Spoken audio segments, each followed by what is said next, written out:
नमस्कार. आज आपल्याला परीक्षेच्या दृष्टिकोनातून महत्वाचा असणारा घटक अभ्यासायचा आहे.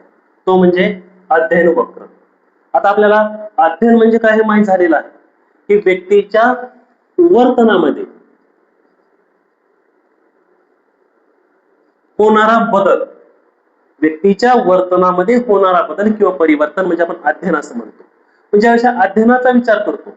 मग अध्ययनामध्ये व्यक्तीने केलेला सराव असेल, अनेक आत्मसात केलेले कौशल्य असतील किंवा त्याच्या वर्तनामध्ये झालेला सकारात्मक बदल असेल की तो जो दीर्घ काळापर्यंत त्याच्या स्मरणात राहील, अशा कृतींना आपण अध्ययन असं म्हणतो. पण ज्यावेळेस व्यक्ती अध्ययन करतो, अध्ययन करत असतो, त्यावेळेस त्याची असणारी प्रगती व त्याचा असणारा त्यासाठी लागले त्याचा असणारा काळ, या दोन्हीचा जो रेशो त्याच्यामध्ये पाहिला जातो, ज्याच्यामध्ये परस्पर संबंध स्पष्ट केला जातो, त्याला आपण अध्ययन वक्र असं म्हणतो. अध्ययन वक्राचा, ह्या आलेखाचा अभ्यास करत असताना आपल्याला असं लक्षात येतं की त्या आलेखामध्ये, या आकृतीमध्ये, या आलेखामध्ये उभी जी रेषा दाखवलेली आहे त्याला आपण अ अक्ष असं म्हणतो आणि खालची जी आडवी रेषा दाखवलेली आहे त्याला आपण ब अक्ष असं म्हणत असतो. अ अक्षावरती व्यक्तीच्या कौशल्य आत्मसात करण्याच्या प्रगतीचा वेग दर्शवला जातो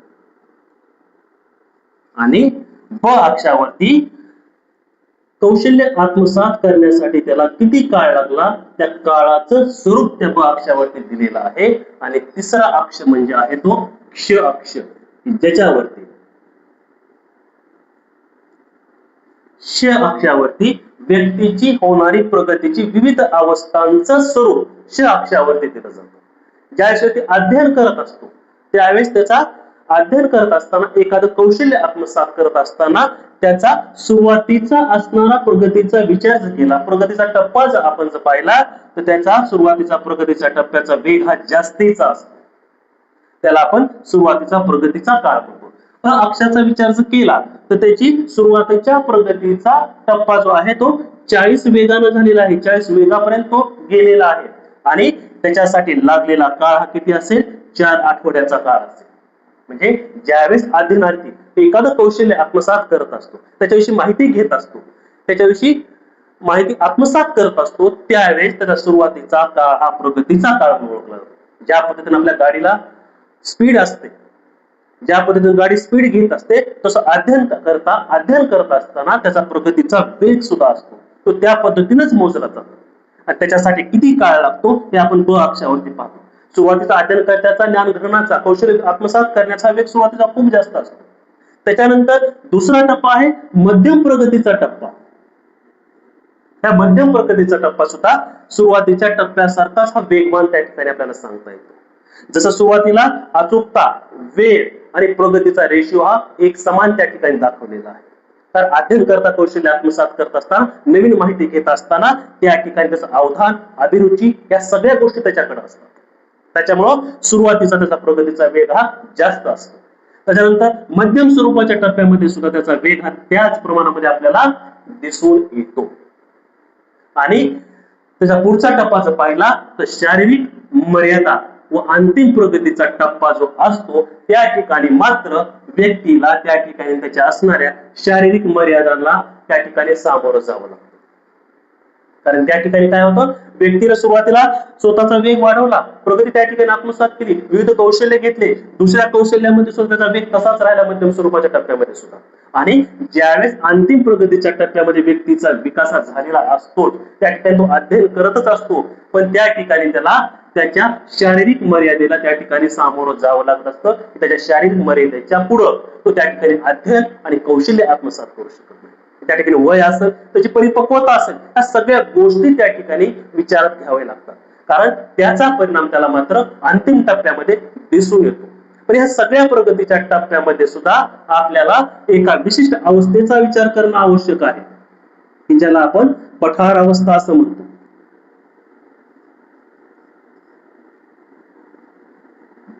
ज्या पद्धतीनं एखाद्या पठाराची स्थिती असते, एक सलग सपाट स्वरूपाचं असलेला आपण पठार असं म्हणतो. तसंच अध्ययनामध्ये सुद्धा पहिल्या सुरुवातीचा टप्पाचं अध्ययन केल्यानंतर काही काळासाठी त्याला त्या ठिकाणी पठार अवस्थेला सामोरं जावं लागतं. मध्यम स्वरूपाचा टप्पा पार केल्यानंतर सुद्धा त्याला त्या ठिकाणी पठार अवस्थेला सामोरं जावं लागतं. कारण पठाराची अवस्था म्हणजे काय, विद्यार्थी अध्ययनापासून लांब जात नाही, तर त्या ठिकाणी जो काही कौशल्य आत्मसात करत असतो, जी काही माहिती घेत असतो, त्याच्यासाठी लागणारा वेळ हा सुरुवात त्यामध्ये पठार अवस्थेचा कसा असतो, जास्तीचा असतो. उदाहरण जर पाहायचं झालं तर आपण एखादं टंकलेखन किंवा टाईप शिकायला गेलो, टंकलेखनाची कौशल्य आत्मसात करत असताना व्यक्ती त्या ठिकाणी त्याच्यामध्ये अचूकता असते, त्या ठिकाणी अचूक माहिती त्या ठिकाणी टाईप करण्याचं काम करतो. त्याच्यामध्ये शुद्धता असते, स्पष्टता असते, पण त्या ठिकाणी त्याला कुठल्याही प्रकारचा वेग त्या ठिकाणी दिसून येत नाही. कारण त्या ठिकाणी अचूकता आहे, प्रगती आहे, पण त्याच्यामध्ये वेग नाही. कारण जेवढी शब्दांची संख्या पहिल्या टप्प्यामध्ये त्याने आत्मसात केलेली, जेवढा प्रगतीचा वेग घेतला, जेवढ्या प्रगतीच्या वेगाने तो त्या ठिकाणी कौशल्य आत्मसात केलं त्या टंकलेखनाचं, तसं त्या पठार अवस्थेमध्ये त्याला दिसून येत नाही. पण ही पठार अवस्था प्रत्येकाच्या बाबतीत आपल्याला त्या ठिकाणी दिसून येते. तर अध्ययनार्थी सुद्धा त्याच पद्धतीने त्या अवस्थेतून जात असतो, आपण सुद्धा जातो.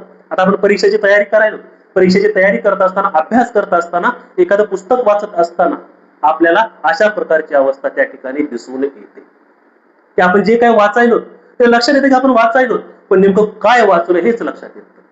त्या ठिकाणी आपण ज्ञान ग्रहण करायलो, पण ते किती ग्रहण केलेलं आहे हे आपल्याला लक्षात येत नाही. आणि पुन्हा पुन्हा आपण काय करतो की तोच टॉपिक, तोच आशय, तेच वळ, तेच वाक्य आणि तोच पॅराग्राफ आपण पुन्हा पुन्हा वाचण्याचं काम करतो. त्याला पठार अवस्था म्हणतो. पठार अवस्था ही ठराविक काळापुरती असली पाहिजे, कारण त्याची अवस्था किती मोठी आहे, त्याला घेतलेला वेळ किती आहे, त्याच्यावर व्यक्तीचा अध्ययनाचा विकास आपल्याला दिसून येतो. तो जास्तीचा वेग जर असेल, जास्त काळ टिकणारी जर ती अवस्था जर असेल, तर दीर्घ काळापर्यंत ही पठार अवस्था राहिल्यानंतर व्यक्तीच्या अध्ययनावरती परिणाम होतो. पण विद्यार्थी अध्ययनार्थी त्या पठार अवस्थेतून जर लगेच जर बाहेर जर पडला, तर निश्चितच त्याची त्या ठिकाणी प्रगती आपल्याला दिसून येईल. म्हणजेच अध्ययन वक्राच्या सहाय्याने आपल्याला व्यक्तीची होणारी प्रगतीचा त्या ठिकाणी विचार करता येऊ शकतो. त्या पद्धतीनं आपण अध्ययनार्थीचा विकास कसा होत आहे, त्याची प्रगती कशी आहे, त्याला किती काळ लागतो, त्या गोष्टी आपण त्या ठिकाणी लक्षात घेऊ शकतो. कारण खूप अत्यंत महत्वाचा घटक आहे, की आपण ह्याच्यातून सुद्धा आपण त्या ठिकाणी जात आहोत. कारण अध्ययन वक्राचा विचार जर केला तर अध्ययन वक्राच्या सहाय्यानं विद्यार्थ्याचं अवदान कसं वेधून घेता येईल त्या गोष्टीचा आपण विचार करू शकतो. त्याला अध्ययनासाठी आवश्यक असणारी अभिरुची त्याच्यामध्ये कशी निर्माण करता येईल याचा आपण विचार करू शकतो. अध्यापन सूत्राचा वापर करून अध्ययनार्थामध्ये आपण त्या ठिकाणी परिवर्तन घडवून आणू शकतो. वेगवेगळे सूत्र वापरून अध्यापनाच्या सूत्राच्या वापराच्या सहाय्यानं त्याच्या संकल्पना आपण दृढ करू शकतो, त्याला अध्ययनासाठी प्रेरित करू शकतो. अशा प्रकारे हे अध्ययन वक्र आपल्याला अध्ययनामध्ये त्या ठिकाणी उपयोगाला येताना दिसून येतो. जर तुम्हाला हा व्हिडिओ आवडला असेल, लाईक, शेअर आणि सबस्क्राईब करायला विसरू नका. धन्यवाद.